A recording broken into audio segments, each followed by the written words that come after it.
faz? Porquê que só nesta altura é que são levantadas questões ligadas à corrupção e até levadas à investigação e ao tribunal? Olha, durante muitos anos eu li muitos artigos da imprensa, sobretudo da imprensa independente, todos nós, né, lemos sobre aqueles casos de corrupção que havia na Sonangol. Ouvíamos falar, temos a questão dos condomínios que estão a ser construídos pela Sonangol, depois as casas estão a ser entregues a certas pessoas, as pessoas não estão a pagar as casas de $1,5 milhão, $2 milhões a serem entregues e depois as pessoas não pagam ou pagam $200 mil. Ouvimos falar que esses condomínios eram construídos por empresas dos administradores ou dos diretores da Sonangol.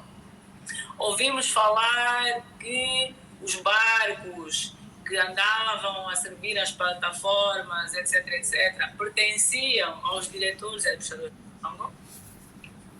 Ouvimos muitos relatórios, mas a verdade é que a PGR, este executivo, que já está há mais de 6 anos no poder, até hoje nunca quis olhar, nunca investigou e nunca quis olhar para nenhuma dessas denúncias que já houve no passado. E nunca quis investigar e nem investigou e nem pôs em causa nenhum diretor e nenhum administrador da Sonangol.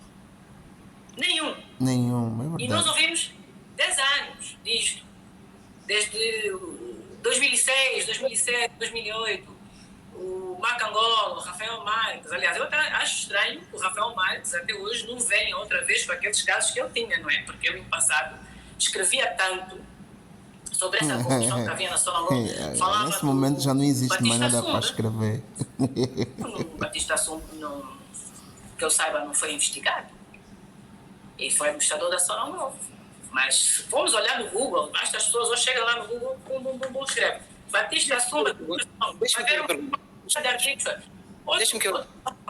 Desculpe, vou continuar.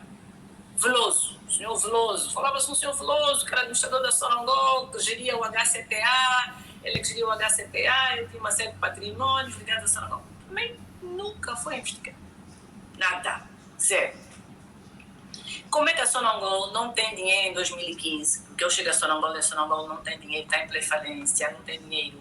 E ninguém investiga. Estamos em 2023, ninguém investiga o que é que aconteceu a Sonangol, por que é que a Sonangol chegou em 2015 sem dinheiro. O dinheiro foi para onde? Nunca ninguém quis saber. Por isso é que eu digo, eu não acredito que este combate à corrupção seja sério. Este combate à corrupção feito pelo Presidente da República, João Lourenço, não é um combate sério. Isabel dos Santos, como é que vai responder? Como é que vai responder? É uma farsa, é uma fachada. E é uma perseguição política. Isto é parte de uma campanha política. Mas por que acha que o Presidente da República, Isabel dos Santos, por que acha que o Presidente da República está a persegui-la? Desculpe, não consigo ouvir. Eu dizia que é claramente uma perseguição política. Por que acha que o Presidente da República está a persegui-la? Porque é assim, porque é a família dos Santos. Por que acha que a família dos Santos está a ser perseguida? Olha, se houvesse um interesse real em combater a corrupção em Angola, eu pessoalmente, na qualidade de PCA da Sonangol, com os consultores da Boston Consulting Group, estava o Dr. Alexandre Curito, o Paulo Trindade Costa, da VDA, etc. Fomos, todos nós, estes consultores, que eles hoje dizem que não existem, hein? Hoje dizem, não, os consultores não existem, não prestaram serviço. Nós todos fomos à sede do MPLA. Fomos 2 vezes. Eu tenho as datas, tenho as agendas, tenho as fotografias, tenho os documentos. Fomos à sede do MPLA e reunimos, na altura, com ainda candidato a Presidente da República, o general João Lourenço. E eu prestei o relatório e disse, olha, senhor Vice-Presidente do MPLA, estão aqui as situações das irregularidades que eu encontrei na Sonangol. E apontei várias irregularidades. Havia problemas com a refinaria do Lubito, os contratos da refinaria do Lubito. O que é que o João Lourenço disse na altura? Milhões de dólares e não tem refinaria, não tem nada. O que é que o João Lourenço disse na altura, quando apresentou o relatório? 1,6 bilhões de dólares 1,6 bilhões. 1 bilhão de dólares só fazer terraplanagem. 1 bilhão de dólares só fazer terraplanagem. Odebrecht recebeu 1 bilhão de dólares para fazer terraplanagem. Mais de 200 milhões foram para pagar comida e refeições. Que contratos são esses? Eu levantei essas questões em sede do MPLA com o grupo político. E estava o grupo político todo.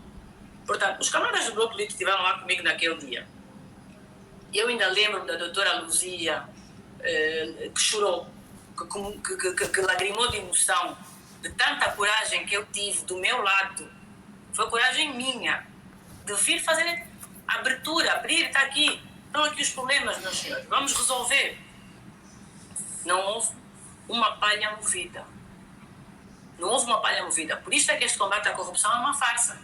Porque Mas eu perguntei a Elizabeth dos Santos. estão todas por que que acha que... Ninguém foi interrogado, ninguém foi mexido. E ninguém vai ser interrogado e ninguém vai ser mexido.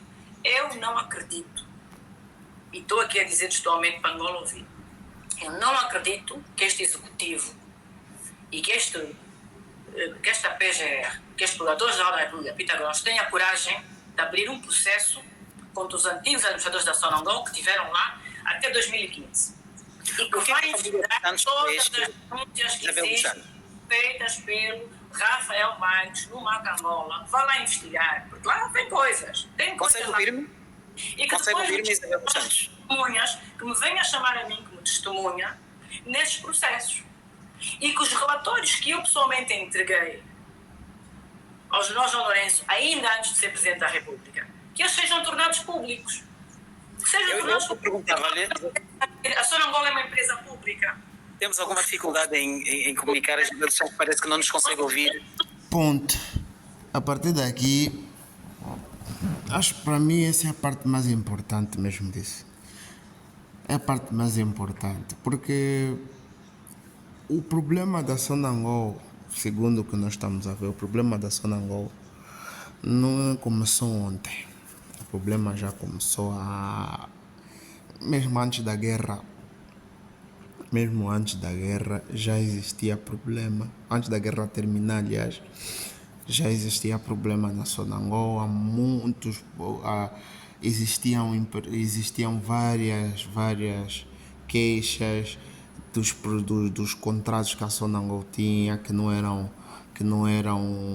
transparentes, que a Sonangol intimidava algumas petrolíferas se tentassem divulgar os números, porque tudo era secreto. Portanto, os problemas da Sonangol existem antes de Isabel dos Santos. E antes da Isabel dos Santos aparecer, existiu lá o tal PCA, não é? O PCA ou PCE, sei lá o que de Lemos, que falou acerca do...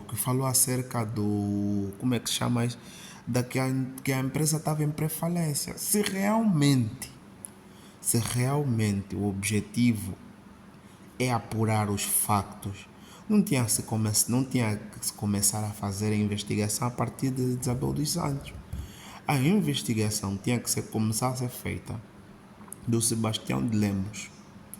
Não é Sebastião de Lemos o nome, acho. Começavam nele, para ele explicar como é que ele encontrou a empresa. E depois tinham que ir buscar aquelas pessoas que geriram a empresa antes do Sebastião de Lemos. Assim, acho que o nome dele é Sebastião de Lemos. Tinham que chamar essas pessoas que estavam lá. E nós sabemos quem era o gestor máximo naquela altura. Era o Intocável. Como ir buscar o Intocável não pode. Ir buscar o de Lemos não pode, porque ele também não mexeu nada. Então a bomba vai explodir na mão da filha do chefe. É isso que aconteceu. E para sujar mais a imagem do chefe, é essa história que está aí, esse teatro. Esse teatro que nós estamos a ver hoje, de que todos os anos Isabel dos Santos fez, Isabel dos Santos desfez. Mas ninguém quer saber em 2010 como é que estava a Sonangol. Não interessa nada saber como é que era a Sonangol antes de 2015. Ninguém quer saber dos números da Sonangol antes da Isabel dos Santos, para podermos ver se ela chegou, encontrou como e como é que ela deixou. A gestão de alguém é avaliada dessa forma. Mas enfim, é o país que nós temos, não é?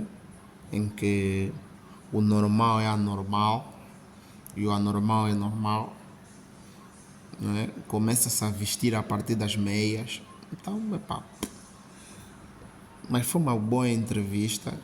Eu acho que as pessoas têm mais coisas. Eu depois posso fazer, vou fazer mais uma análise, não é? De outras coisas, não é? E vou fazer uma análise das outras coisas que ela falou, mas a priori, para mim, essa é a súmula, é a parte mais importante que ela fala, que é, primeiro, nós não fomos para lá simplesmente porque eu era filha do presidente.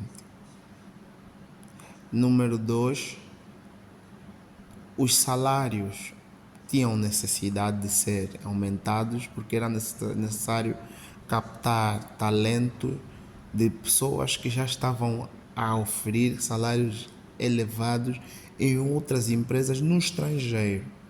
E terceiro, que para mim é a parte mesmo mais importante, é fazer a pergunta que é, antes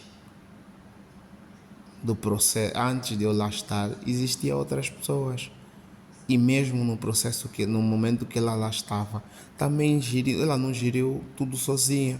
E as outras pessoas não são chamadas. Só é chamada ela e a tal Eunice e o resto. Então as pessoas têm que começar a abrir os olhos. Às vezes não é uma questão de ser contra ou não, contra o governo ou algo assim. Às vezes é uma questão apenas de nós todos termos consciência do que se passa, para não sermos todos os dias aldrabados com mentiras falaciosas, né? Yeah. Out.